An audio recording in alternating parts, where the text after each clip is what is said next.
Hello and welcome to the Permaculture Vine podcast, monthly update for December with Permaculture Canada. Welcome, Graham and Lindsay here. How's it going? Great. Thanks for having us. Doing well, Yeah. Cormac. Just quickly for anybody who doesn't know it, I'm Cormac, founder of Vine Permaculture. And Lindsay, do you want to introduce yourself quickly there?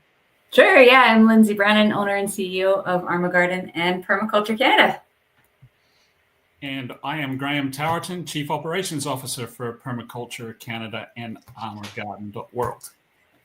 That's great. Nice to have you back here. By the way, if any of you have chat on our channels, we're on several Vine channels and we're on several Permaculture Canada channels as well. So feel free, guys, if anybody's making any comments as well there, they shout them out. I suppose we better start by just how was November for everyone since our last... I think the two of you's been busy traveling. Yes, yeah. Yeah, we just got back from Wisconsin. We were down at the Acres Regenerative Ag Conference. It was called Eco Acres. It was their 49th year running. And yeah, we had a chance to rub elbows and meet a lot of the permaculture and regenerative greats and legends like Joel Salatin and Gabe Brown and Gary Zimmer and on and on and on, Matt Powers. And it was just wonderful to see the community of people and to see this like current that's running between them and just to kind of like be with a new community of people. It was great. I could go on and on about it, but maybe we'll get deeper into it later. And Graham, how's your November been? Yeah, well, a lot of work on the farm, lots of different activities trying to close out my fall season of activities. So the main thing that I think I mentioned on our last call in November that I wanted to get done was get around the neighborhood and collect a lot of leaves. We did that so that we started a fairly massive big compost pile of fall leaves.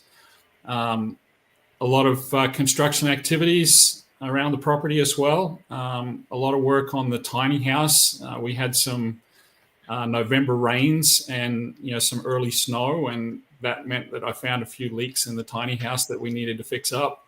Whether it will always do that and find all your mistakes.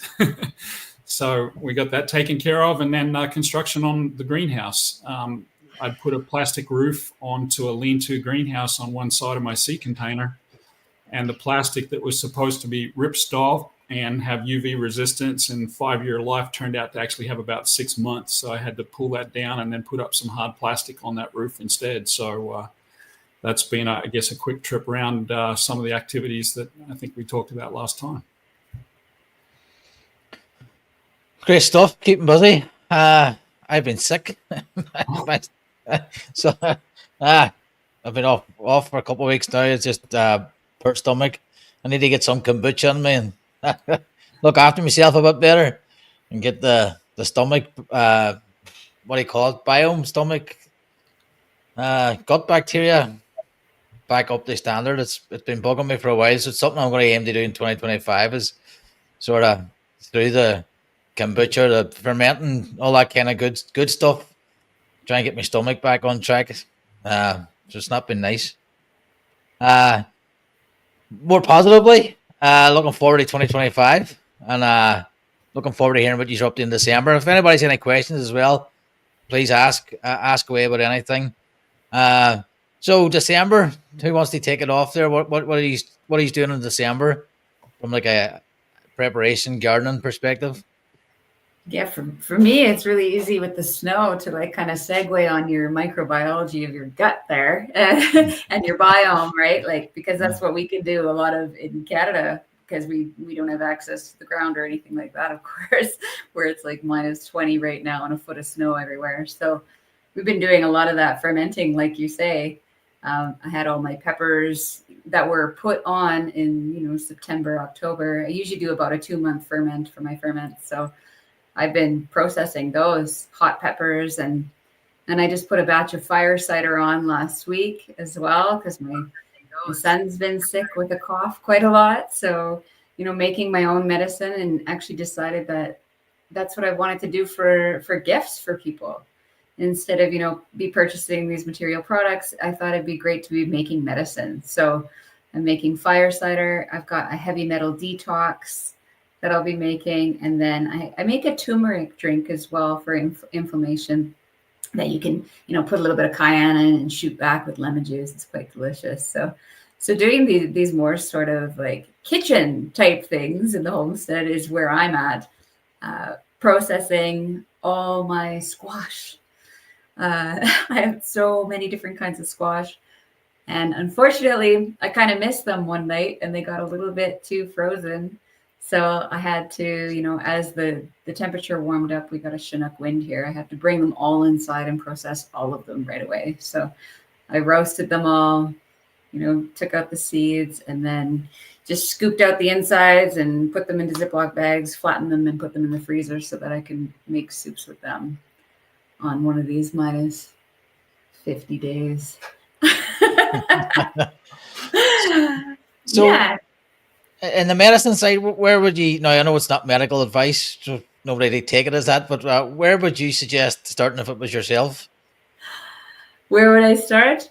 Well, figuring out what you need. I think that's really where you start. So like you were talking about your gut health, right? So it's your biome that you need. You're looking for like lacto fermentation is really going to help that, right? So if I would go to the ailments that are being called upon for assistance. So if it was maybe you have a lot of inflammation, right, in your joints, maybe you're achy, then I would go for that turmeric shot drink, right? Maybe you're having a lot of colds and coughs, so I would do the fire cider. Traditionally, I've been making soap and body care products for almost 20 years now. So that's kind of been my go-to in the past for Christmas gifts is, salts for the bath, and I make some soy candles and things like that. But yeah, so what's the need? Just like permaculture, I would go like, what's the ask? What's the need? What needs to be served here? And then search for those sorts of home remedies that you can make, because there's so much you can do. It's just some very basic, food-based ingredients. Because as we know, food is medicine. Thanks. I'll definitely start looking on that. Thanks. Graham, what have you been up to? Oh, you're muted, Graham. So far in December, with the Acres Conference, we're going for the first week. But then since we've been back, a week and a half of activities here have included building my very first biochar cooker, something that I first learned about probably a couple of years ago now. I think probably all at the same time as we all did in the other places that we've worked before. Learning about what biochar can do for the soil became very, very important to me when I acquired this additional land to the east of my home. And it's been farmed for, 40, 50, 60 years in conventional agriculture. So essentially devoid of any good organic material, and certainly, no capacity for storage of nutrition or water or anything else. Everything just runs right through it in terms of water, because I got fairly sandy soil. So being able to produce a large amount of biochar became something that has now become important, and spent the time to build a single 55-gallon drum into a biochar cooker using a very simple open top horizontal drum method. And I have to say that the first test was a total failure. As you learn from when you do these experiments, the first time I didn't pay enough attention to how I was doing the burn, and ended up just letting it sit overnight, and it all burned to ash because I wasn't, quenching it early enough in the process to actually preserve the biochar. So, but the system's built. I was able to get it running, and it showed a lot of promise for the investment of just 30 minutes of time to actually cut the drum and get it all set up and running. It was a worthwhile activity just to finally get it done after learning about it over 2 years ago and get that system up and running. I have a lot of wood available to me. The tree service companies that bring me all my wood chips will also occasionally bring me whole logs of trees and branches that have been cut up. So I have a fairly large wood pile that lends itself towards being used for biochar production here. And I've got now 4.6 acres of land that needs biochar in it as just one remedy or remedial activity for fixing up the poor quality of that soil. So that's one activity so far in December. I mentioned the greenhouse construction. So, the next part of that is to finish it off here in December. I've got a strong desire to get that all set up before New Year so that we can start looking at what we do for seed production into seedlings in the spring, as I've got a lot of customers here and myself that will need a fairly massive production of vegetable seedlings. So I'll be spending a lot of time for the rest of December to get that greenhouse completed. And we're going to actually put the biochar facility inside of that greenhouse so that I can take good use of the heat that's produced from that. I'm going to set up just a little bit of engineering work with some heat transfer piping so that I can collect the heat off the barrel and put it into water to store it as thermal mass within the greenhouse. And then hopefully that allows me to keep the temperatures fairly warm overnight all through winter. And then the other activity that we've completed so far in December is a lot of seed saving. I think I mentioned that as a good winter activity when we met last time in November. So we've probably put about 30 different varieties of seed into seed packets and cataloged those for recycling some of the bounty from my property in terms of different seed. One of my favorites for the last 10 years now has been one specific variety of cherry tomato that normally comes up wild every year from seed that's dropped on the ground. But I'm just not sure about the longevity of that process in terms of just relying on those seeds to come up naturally. So I wanted to actually harvest some of that seed this year. While we're at the Acres USA conference, one of the guys that was there from a new seed company, I spoke to him about it, and it might be something I actually start doing commercially, is to produce seed for him for this particular variety, because it's not available commercially anymore. It's an heirloom variety, and I might be one of the only folks that actually grows it. So I've got that activity now to try to grow out that seed next year in spring with lots of seedlings that will hopefully then turn into commercial quantities of seed for him as a seed distributor. So that's December so far, my friend. and designing other people's properties. Yes. Well, we can't be outside. We design other people's. Well, I was just thinking, at least for the biochar, so you did get potash then. I take it you still got something out of it? Absolutely, yeah. And potash for me is actually a necessary resource. So caustic potash being just the wood ashes, lots of different purposes. So very, very rich in potassium, which is great for things like bananas if I could grow them here. But my favorite crop for high loads of potassium is roses. That's something I've grown commercially in Australia and will be doing here sometime in the future as well for rose oil extraction. But in any event, they need a huge amount of potassium. One of the favorite tricks with roses is to actually bury banana peels underneath them when you plant them, and put banana-rich compost around them. The only caution with potash is obviously it's very, very alkaline. The other use for it, as Lindsay would know, is to use it for making soap. The old-fashioned days was just to mix potash and lard together to make your soap. I probably might try that once. The chemical engineering part of my body says I need to try that one day. But the other use for it is to actually turn oils into biodiesel as the catalyst that you can use for making biodiesel from vegetable oils and tallows, and that's something that I do know how to do quite well. In any event, the potash won't be wasted. I've got half of a 55-gallon barrel of it right now, and hopefully I don't make too much more of it. And the other thing I was wondering about when I seen your post, it sort of scratched my head. I thought you were actually going to put the biochar inside the greenhouse, and that's going to get smoky in there. Yeah, so the construction's not completed yet, obviously, and so it's open at the roof still, and all the smoke went out. So as I close that greenhouse up, I'll actually be using the top load updraft methods of biochar production, which then puts a chimney on top of it, and I can route that out the top of the greenhouse.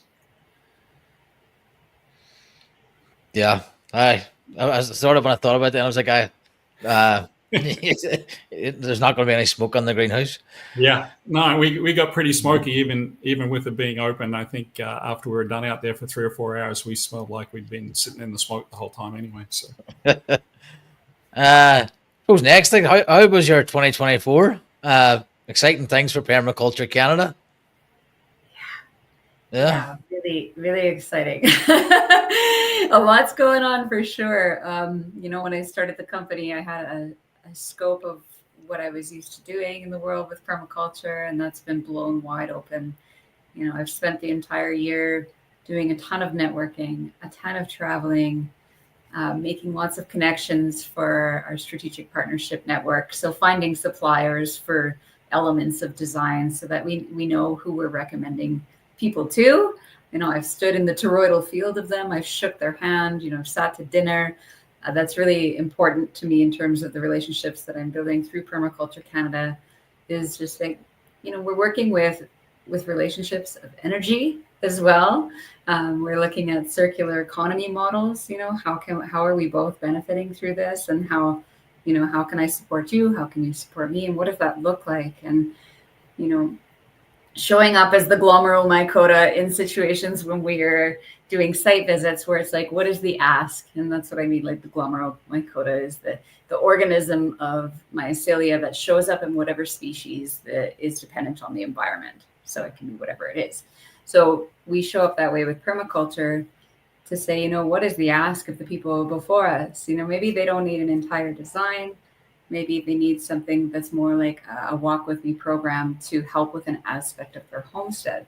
So it's been really interesting to see that's a commonality, that's a thread where we're able to serve the people in the way that just where they need it, instead of blowing it all out of the water and giving them the entire thing, which we can. Not everybody is available or ready to do that. So it's nice to be able to have these entry level relationships with people where we can start with what's most important to them, and then potentially grow from there. And then also seeing a really big need out there for the design team that we have, right? Just people that are already in the regenerative field that have more work than they can handle, and they're looking for a design team for support for the work that they're doing in the world. So that's super exciting. Quite a lot, actually, doing larger scale works with the watershed as well. So I'm on the Bow River Basin Council here.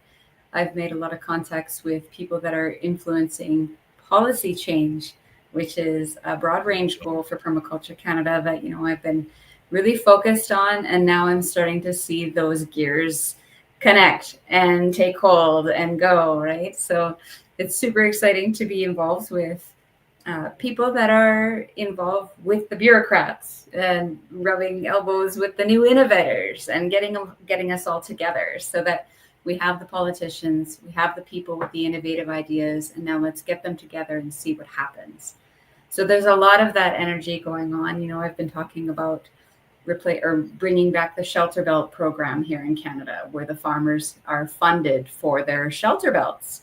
But let's make those edible, right? Let's make those forage for your animals, just in case there is, shipment disruptions, or you can't get your feed for your livestock. And then, riparian plantings for the ponds. Can we fix those ponds that we see are so degraded in the fields? Can we change broadacre farming to consider their watersheds more? And all of this is, there's a lot of organizations doing this type of work, but I'm starting to see how we can weave them together instead of being all in these silos, which is also something that I've strived to do with Permaculture Canada, is be that web of connectivity between all these people. So focusing my energy on that all year is now manifesting in the results of that. And I love it. It's great to be introducing people to each other, innovators that it's like, you two need to know each other, just go to town, right? So it's really exciting to see what the results of that are. And it's truly magnetic, it really is. And I'm starting to feel that too, where because of how much energy I'm putting out there with the intention of what I want to do, I'm being served those contacts, and people are now just coming to me, and from all over the world. It's each week I get to meet people doing outstanding work. It always blows me away that they found me and want to have a meeting and just discuss their work. It's truly inspiring. You know, I feel grateful that I'm on the forefront of seeing all the innovators and the best positive change and the best positive outcome. And we're all working towards that. So I do feel very blessed that that's kind of the world that I'm exposed to. Instead of, you know, maybe the general news and things like that, I'm actually seeing like what's up ahead and what people are working on out there. That, and it's really inspiring and exciting. So 2024 has been outstanding. It's been a lot of personal investment in my own vision and my own dream, but I'm absolutely supported by so many mentors and people that want to be part of it. So I'm really excited to see how 2025 is going to go off amazing. It's going to be just incredible. Super excited. Yep. Yeah. I don't know how you keep it up. Yeah, some energy. Yeah. But thanks for doing this. I really appreciate it, and I hope people get the value out of it. Graham, how's your 2024 been? Well, it's on your place. Yeah, it's been a fairly massive year. I mean, obviously, I'm involved, you know, with Lindsay and Permaculture Canada. So everything that she's talked about, you know, I've been able to observe, you know, firsthand, day by day, all the different things that are going on, and participate in my own way in that, you know, to support Lindsay and everything that she's doing. And it's just been incredible amount of opportunity and growth and fun, and, you know, some challenging times as well. You know, there's a lot of hard work, as you'd understand, in the startup of a new company. So there's been that part of 2024, which has, you know, occupied some of my time. But perhaps for me personally, here at the farm, the biggest change has been bringing Julia to my team on site. She came here first in June for an interview. I was introduced to Julia as somebody who's a permaculture design certified person that was living in Ohio and really, really wanted to spend the rest of her life in permaculture. And, you know, in her 20s, and, you know, wanting to make a career out of something that, you know, when I was her age, I didn't even know it might exist as a career. And so she had committed herself to this by not wanting to just go into routine employment, and wanted to commit herself to working in permaculture, and whatever that would take, she was up for it. And so she came here first in June for a day, and, you know, we walked around my farm together. We spent a lot of time talking about all the different visions that I have for the place, and, you know, that coalesced in her mind as something that she wanted to be part of. So then we had her come here for a week, just to, you know, see what the place was like, and really spend some time, you know, following me around, not just in the farming activities, but in my landscape installation work as well for my customers here. And, you know, I didn't wear her out enough after a week that she wanted to quit. So, you know, then she went back to Ohio for a week or two, and then came back for 3 weeks, and then went home again, and then came back and made it permanent. So there's been, you know, a lot of changes in the household, a lot of changes in the property, you know, in order to accommodate her being here. First, literally, she's living on site. So we had the tiny house that my son had built over 6 years ago that was sitting in my workshop, hadn't been completely finished. And so we drug it out of the barn and finished the construction of that. Put it in place, and, you know, Julia now occupies that. It's just a wonderful experience to have somebody like her on the site, where at any time we can say, let's go do this, and, you know, get something productive done on the property. So I can't speak highly enough of having an intern, and then, you know, in Julia's case, she's now, you know, what I classify as permanent. You know, it's not an internship anymore. I call her my farm manager, and she literally takes care of a number of different activities that I just don't have time for anymore. So, you know, her activities here are changing, you know, week by week, as, you know, we start adding more and more things into her list and her skill set. And, you know, it makes a big difference for me. So, you know, when I talk about all of the different things that I do within Permaculture Canada, I can now do those things, you know, at the back of my mind. Julia's taking care of the stuff that I normally wouldn't be able to on my property. And, you know, there's so many other different things that she does now within our business, in terms of, you know, helping with, you know, some of the more creative activities, you know, social media, She's going to help out with some of the course development that we're looking at in the future as well. At the same time as she's being trained, by Lindsay to be a designer. There's just so many different things that she'll bring value to on this property. So for those folks who are out there who are single operators of farms or small gardens and businesses, having that second person makes all the difference. Lindsay, you and I sat through Joel Salatin's closing address at Acres, where he talked about how in America the middle-aged farmer is probably the loneliest person on the planet, and trying to get to having that second person on the property is the first goal that farmers should set. And that spoke volumes to me personally when I heard that from him. And there's a lot of truth to that, because when you're working on a farm or a property yourself, it can be quite lonely. And there's a lot of work that falls on one person in so many different hats that you've got to wear in a business. You're the person that moves the chicken manure out of the coop. You're the person that plants everything. You're the person that harvests everything. And so, that second person makes all the difference for improving the productivity of a place and making the workload just a little bit more sane for that first person that started it all. So encourage people to look for that permaculture intern, the person that wants to make it their career, make it their future. And for me, that's made all the difference.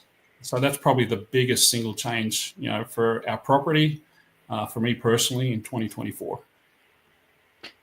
Yeah, just observing your like social media posts, like you've doubled the amount of hands on there, but it seems as if you've tripled or quadrupled the amount of work you're getting done. Yeah, there's that. It's not 1 + 1 = 2. It's 1 + 1 = some much larger number. And Lindsay and I feel this way about how we work, because there's a lot of different skills that we bring together within Permaculture Canada. But it seems there's a lot of synergy that's created by our activities that means that it's more than just two people working together. It seems like we get the work of 3 or 5 or 6 people done. And I feel the same way with my work with Julia, definitely. The synergy that's there, because she thinks in a permaculture fashion, she understands her permaculture. And so there's a lot of stuff that she can do intuitively, without me necessarily having to give instructions or teach. There's a lot of stuff that she just does naturally, which works really, really well. That I can, I'm a type of person that is laissez-faire or let it be. And I like people to be self-starters, because that gives me the freedom then to just literally disappear out of the picture and let that person work. And that works well with Julia. So from that perspective, we do get more done because I don't have to spend a lot of time in management at all. In fact, very little. So with that, we seem to get a lot more work done. And, there's so many tasks that she participates in without me really realizing it now. And this is just after 4 or 5 months. So it's been a wonderful experience. Yep, I definitely observable. So for me, I suppose this 2024 has been one of change.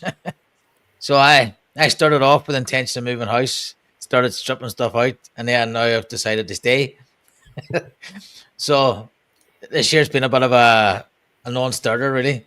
But what I have done is reflected, and sort of going forward now, it's like, over the last 10 years in this property, I've probably tried different things, like composted one year, had chickens another year, focused more on annuals. But this year I'm sort of designing a more integrated system now and trying to actually get this a proper permaculture property, where before it was different systems, different years as the notion took me.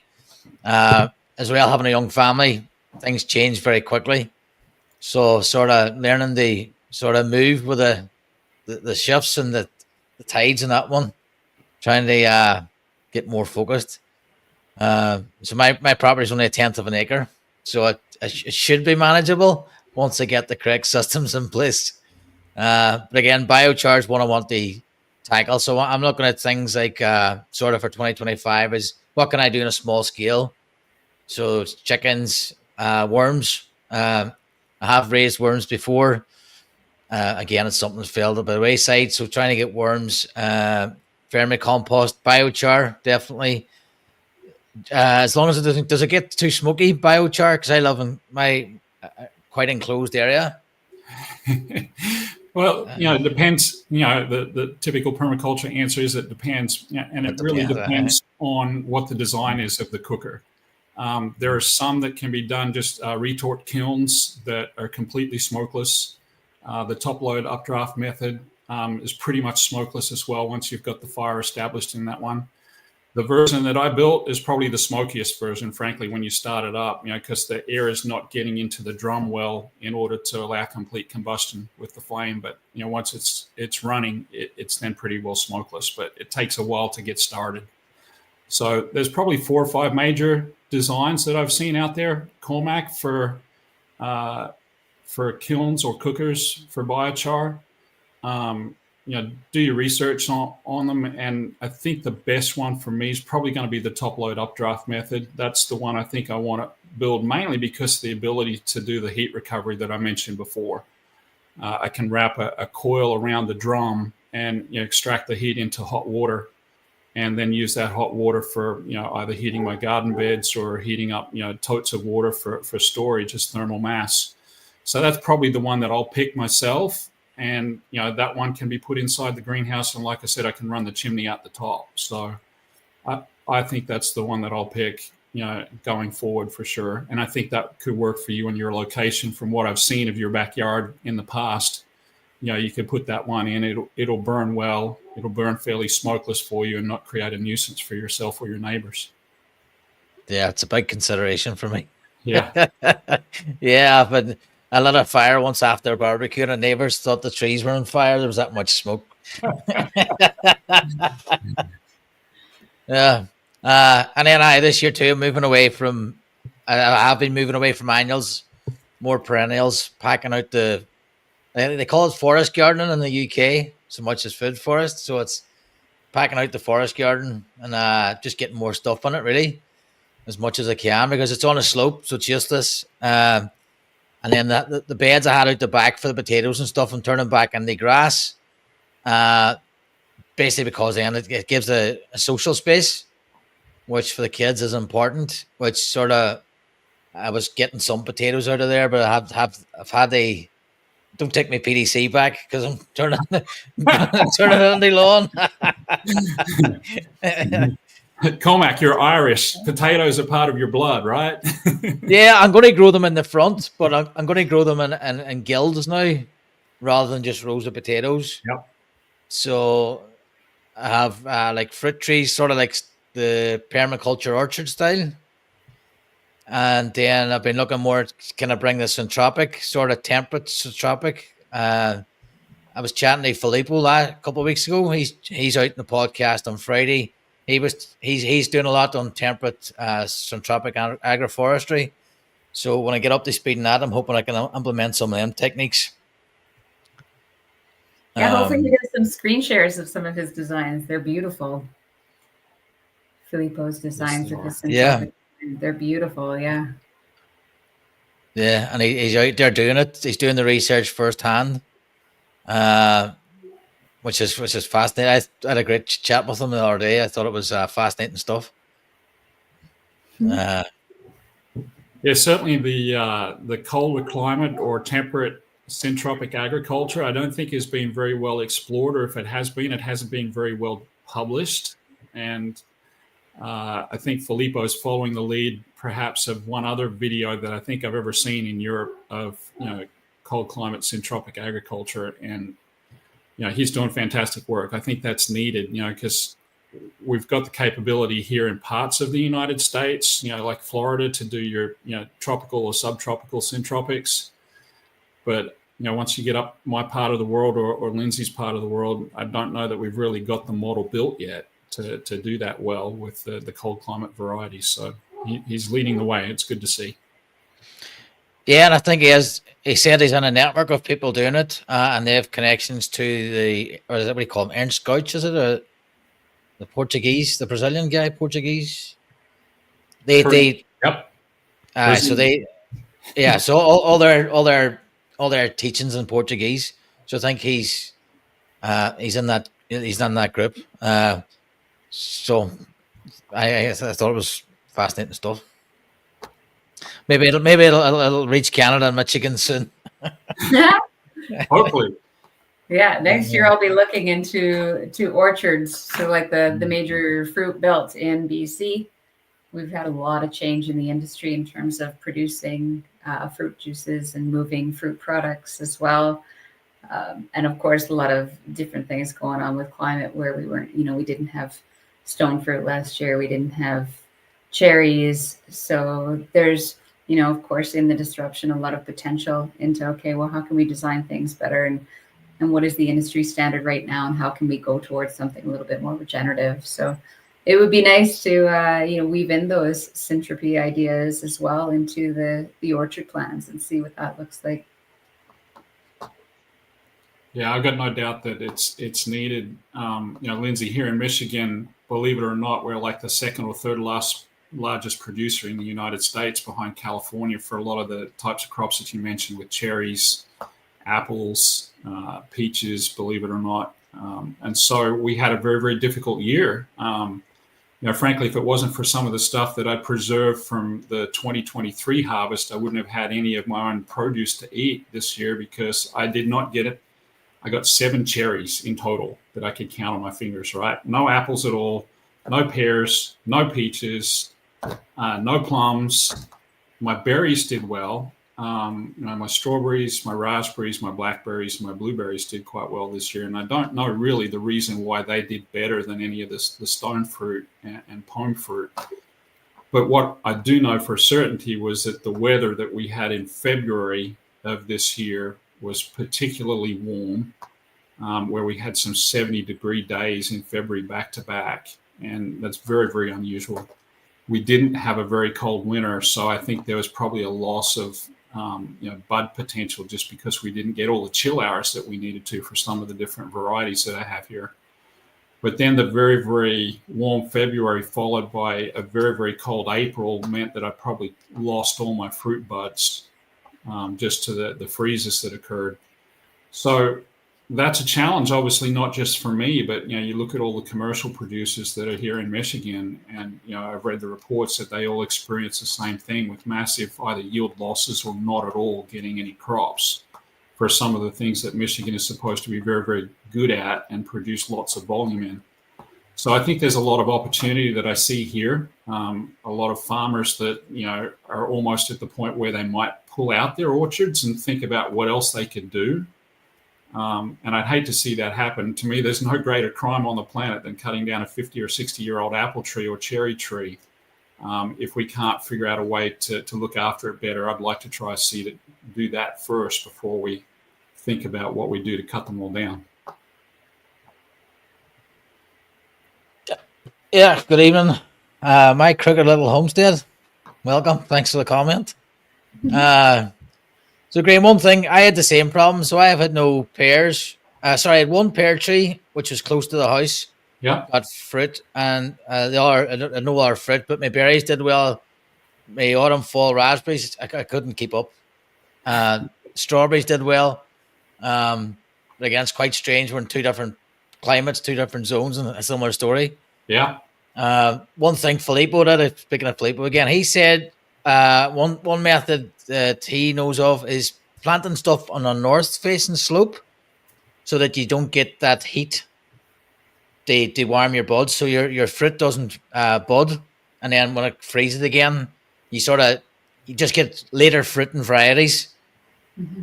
And he plant them on a north slope can help mitigate against some of that if you have a north-facing slope or somewhere like Chile.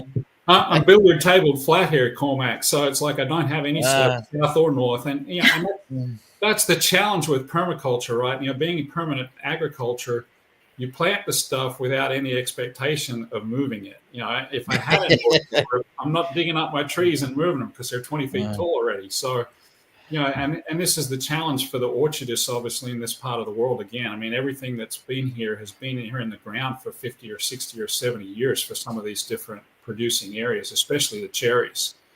So, we've got to find a way to mitigate the effects of the weather or the climate, call it what you will, and I think a lot of that then is to do with how do we do orchards differently in a permaculture fashion. So do we plant things underneath that can help mitigate the effects? Do we plant different windbreaks? So instead of like cutting down an entire apple orchard, do we change the layout of that orchard where we interplant with other things that can help shelter and protect? Or do we find a way that we can help drain the frost away in those early freezes that we have that could kill the fruiting buds? And without going to the extent of what they do in places like Florida with the citrus, where they've got these massive, fans that they turn on to circulate the air. They start spray irrigating. Some folks get helicopters out there to stir up the fog and the frost. It's just an expensive and, I think, energy inappropriate way to manage those problems, when I think we can create the solutions with permaculture. A helicopter to displace the fog. Out in California, in the Central Valley for the almond crops, because the same thing happens there. That sometimes the late freezes can kill their crops. So they literally will pay helicopter pilots to go out there and circulate over the top of the nut orchards in order to stir up the cold air. That's crazy. So we have a comment here. The property I bought 24 years ago had an old apple tree we found on it, and we started removing balsam and spruce trees and found a crab apple tree. Also found a wild hazelnut, hawthorn, and many more. That's awesome to find those old trees like that and discover the resources that you have naturally.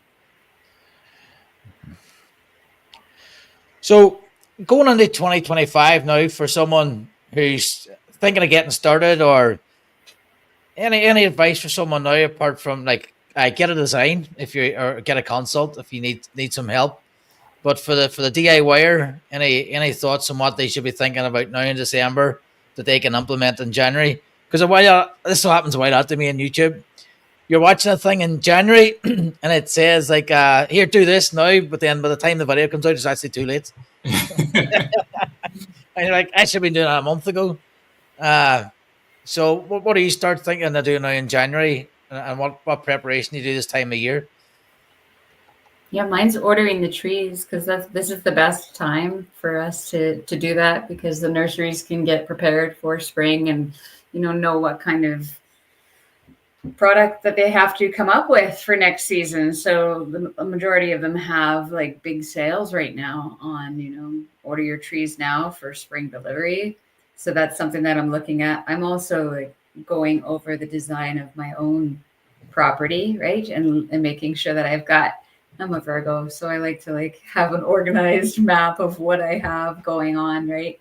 And I am treating my property where I'm planting right now more like a nursery. So Graham, you said that they didn't want to move. I'm like, well, my plants are there with the intention to be moved. I'm planting and planting and planting and bringing as much as I can onto my family's property with the intention of moving it to my own property, hopefully in the next year or two. So I'm looking at, what are the gaps in what do I currently have, and, where can I expand my perennial garden? So I do concentric garden design with my perennial medicine beds. So, what is going to be replaced? Some of them might have been annual cut flowers that I had in those areas. So what am I going to replace there next year? What kind of things do I wish I grew for those medicines that I'm currently creating now, right? Because I was going out and purchasing organic herbs from the store because mine are under a foot of snow a long time ago. So, now I can start to think about, okay, well, what should I or could I have planted for these gifts that I would want to ferment for next year? So I'm looking at that sort of thing, and I'm really analyzing what my choices were this year and where I want to beef up for next year. Yeah. My place at this time of the year, ordinarily, I probably wouldn't be doing much at all because, like Lindsay, I have snow on the ground. But the last 2 years, we've not really had any decent snow all through winter. I'm kind of anticipating that to be the case again this year, the way things are trending so far. we've had barely a few flurries of snow, whereas normally we'd have inches of the stuff on the ground by now. So my ground's not even frozen, and here we are. It's a week till Christmas, and ordinarily I wouldn't be able to stick a shovel in the ground. So I'm taking advantage of that in a number of different ways. Is that there are a lot of things that I didn't get planted when I was supposed to plant. We're putting those things in the ground. So there's some raspberry canes that I've had in pots. I'm transplanting those into the ground. I had a whole heap of bare root shelter belt trees, some spruce, some maples, etc., that I had purchased from one nursery. They didn't do so well when I purchased them for spring delivery, and got them replaced under warranty for fall delivery as bare roots, and that has worked out tremendously better for me to plant them as bare roots in the fall. So I put probably in the last 2 weeks 200 and some trees in the ground on my place, and mainly on that new piece of land that I acquired last year. As I start to build some shelter belts and put some more fruit trees in place and start to create the framework of permaculturing that 4.6 acres. And so far we've just really worked on no more than an acre at this point. And so part of the other work has been, and what I've encouraged people to do, regardless of where they're at in the Northern Hemisphere, is my other big activity is mulching. So this is the time of the year where I try to get all my wood chips and leaves and everything put out on the ground as mulch. And that provides me with a number of different benefits, but it's the way for me to kill the lawn. And I'm a lawn killer by a professional trade now. It's my job is to reduce the number of acres of lawn on the planet. In any event, at my place, in between August and now is when I put all that mulch out. And this year, because we've had so many other different things that we've been doing later in the year, we're just now getting to the point where we can put a lot of mulch out. So it's getting my pathways mulched, it's getting my next year's garden beds mulched, my next year's food forest mulched, so that I can kill that lawn, but also to stop the ground from freezing. And so this is my trick for how I get into the ground early in spring, is that if I put down 8 or 10 inches of wood chips on the ground, my ground won't freeze regardless of how cold it gets. I've had weather here in the past that's gotten down to minus 20 overnight Fahrenheit. And, the ground's frozen in February almost every year for that reason. But, this, practice of putting the mulch down on the ground means that all the worms stay at the surface, decomposing that material and putting it into the ground. The fungal mycelial networks all continue to operate, provided I get enough fall moisture into the wood chips. And, this year I've had mushrooms coming up in my wood chips. You may have seen some of my posts about some wood bluet mushrooms that have just come up wild in my wood chips, and they have provided some excellent supplemental nutrition into the Towerton household this year. Nobody else likes them except me. So I've been able to enjoy them all myself, and they're continuing to come up, and they will continue to come up until we actually get a really hard freeze, which we've not had yet. So that mulching that I'm doing is providing just so many different benefits. And if I'm imagining that I'm back in my home country of Australia, the same advice would still apply. In December, January, February, those are the hottest 3 months of the year. And if you haven't mulched your ground, you're going to just burn it to death with the summer heat. So, anywhere, any time of the year, mulching is a good thing to do. And that's what I've been focusing my time on, for most of November and December. Yeah, the gardens definitely keep us busy anyway. Yeah. Must be nice, Lindsay. You just get a break for what, 2, 3 months, 4 months? A break? No, like in terms of when the snow's on the ground. Well, that's when I become the Renaissance woman, and I make wine and I make soap and I do the ferments and I get all crafty and stuff. So it's the other side of permaculture, right? It's the zone zero stuff. We get inside the house. Yeah. We start to do manifestation. We start to look at what did we achieve this year and get a whole bunch of stuff on the vision board for next year. So it's really like that zone zero time for us, which is also really nice to kind of assess, like I said, where we've come from over the year, where we're going, that kind of thing. Yeah. Yeah, and zone 0 and zone 00, right? So the personal aspects of permaculture, inside the body, inside the mind. Lindsay, you just mentioned about visioning, but also sort of reflecting on all the different things that have occurred. At this time of the year, the natural tendency for me is to be indoors. We've had some wonderful days the past couple of weeks where it's been 50 degrees and you can get outside and do work, but then it gets followed up with a day of 10 degrees and windy and blowing. You don't want to be outdoors in that weather. So for me, indoors in winter, means we get to do a lot more office work. So if we're as permaculture professionals, we might be doing design work, doing course development, creating proposals for new customers. All of those different types of activities that are not outdoor activities get done now in much greater quantities. But for me in my home, it's the time that I get to do all of the honey-do list of all the different chores around the house that haven't been taken care of during spring, summer, and fall. So fixing taps and, all those kinds of things in the house. I had the situation where my hot water heater just went out. I texted Lindsay and said, this is what I'm doing on Friday night because there's no chance of getting a plumber out. So it was going off to the hardware store and buying a new hot water heater and plumbing that in myself on a Friday evening so that we'd have hot water over the weekend, because there's nothing worse in Michigan than having cold water for a shower. So, those are the types of things that I spend time on. I've got a lot of, shall we call it, an endless list of construction activities to do on this place, because it was originally built in 1850, the home that I live in. So as you can imagine, there's probably a lot of stuff that it needs some TLC. I've got an attic out of my office here that I want to line with new timber so I can turn it into a space that we can use. It's about 600 square feet and it's got a full 12-foot high ceiling in it, because that's the way they built attics back in that day.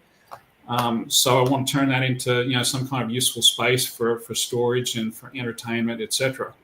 So all of those types of activities. Cormac and Lindsay, you've both seen pictures of my barn that's at the back of my property. And, so one of my big activities that I'm looking to achieve there is to turn it into an education center. But it's also the place where Julia and I go to do our weekly and monthly planning for all the different activities. We've got whiteboards set up in there. We put on our winter gear and go climb up into the barn, and then we'll go write stuff up on the whiteboards for what we want to do next. And I'm about probably 2 years behind of the goal of trying to get some stairs so we don't have to climb ladders up into the hayloft. So this winter, just like my 2-year wait list of building a biochar facility and building a greenhouse on my place, I'm going to get those stairs built so that the education center can start coming to life a lot easier. You did forget to mention making a small dent in some books you bought during the year. If anybody be, there's half a dozen there waiting to be read. Yeah. Yeah, and I guess education is a big part, obviously, of being in permaculture. With Lindsay and I going to the Acres USA conference, they had their bookstore there, and I think we're both suckers for books.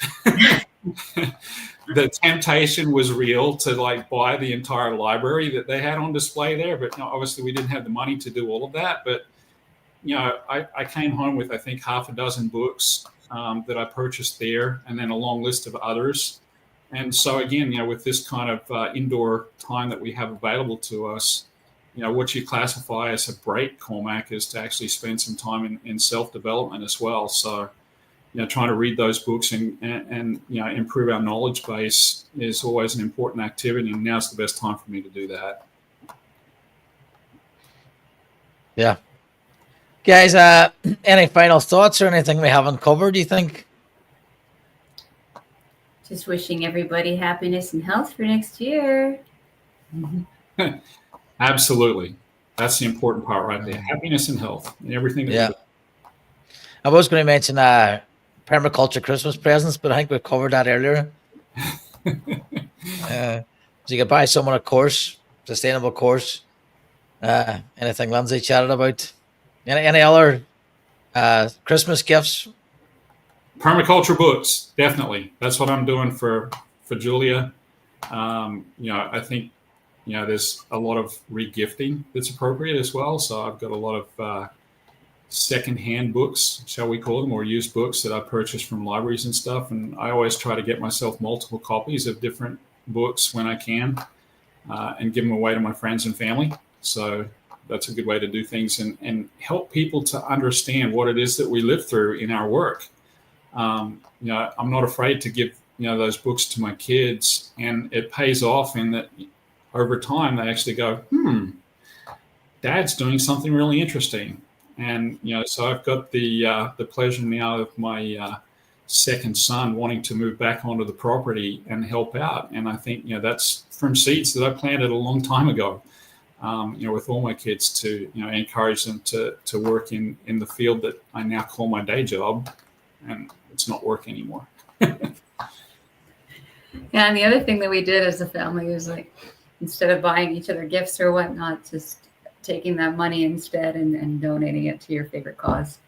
Mm-hmm. And we just kind of made a pact amongst our family at a certain point where it's like, we don't need to be buying gifts to each other anymore. We're at a certain age, like maybe for the children or whatnot, but instead, especially if you find that you're struggling to buy gifts for each other, have that conversation with your family about, is there a better way that we can allot our money going forward instead of exchanging these material things? And just make a little bit of a difference in the world in a different way.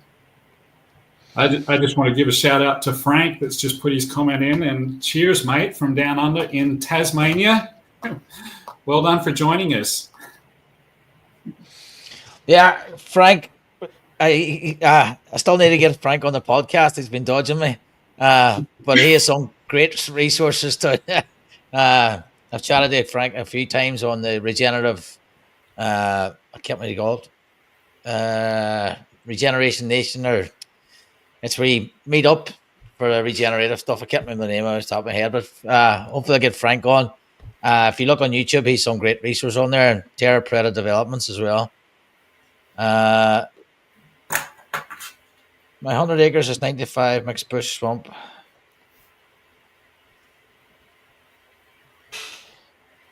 Wow, 100 acres. Yeah. Do you want to comment on that, Graham? Yeah, I mean, with everything that you've got there, my crooked little homestead, I think you said you're in Ontario.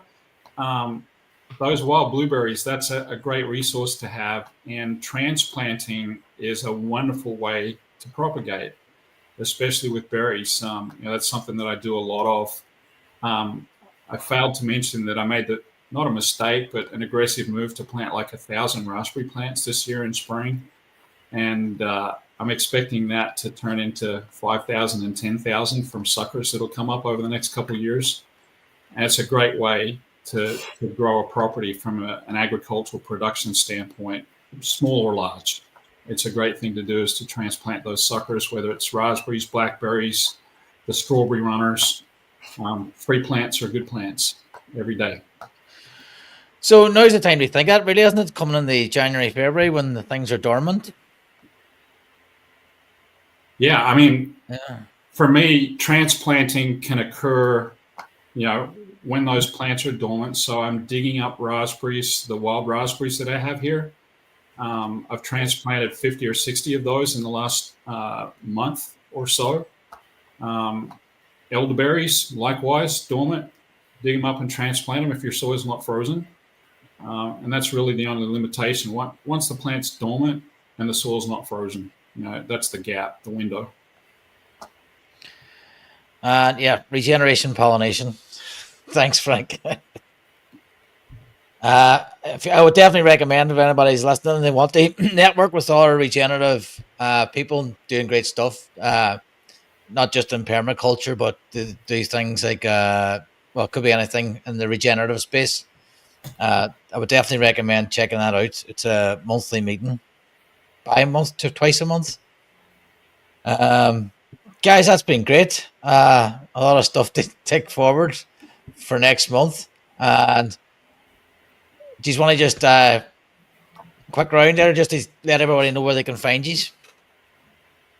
Yeah, well, I've got a Linktree link in our Instagram now. So there's a ton of links there because we are on Instagram and Facebook and TikTok and Telegram and WhatsApp LinkedIn. and Rumble and LinkedIn. Right. So choose your preferred social media channel and find us at Permaculture Canada. And Graham? Yes, the same. Permaculture Canada. Yeah, I've got my own links, permacultureadventuresmi.com, and most of those will feed back to my social media channels. I'm on Instagram for the work that I do here locally. I like to promote that, and I have the blessing of my customers to share all the successes that they are having with the things that I put together on their properties. But yeah, go to @Permaculture Canada, and you'll be able to see everything that is wonderful and beautiful in regenerative agriculture. Thanks very much, guys. It's been great. And for those listening, thank you very much as well. Thanks for the comments. It's been very enjoyable as usual. We'll see you in January for another round. Thanks. You bet. Thanks, Cormac. Thanks, Lindsay. Thank you.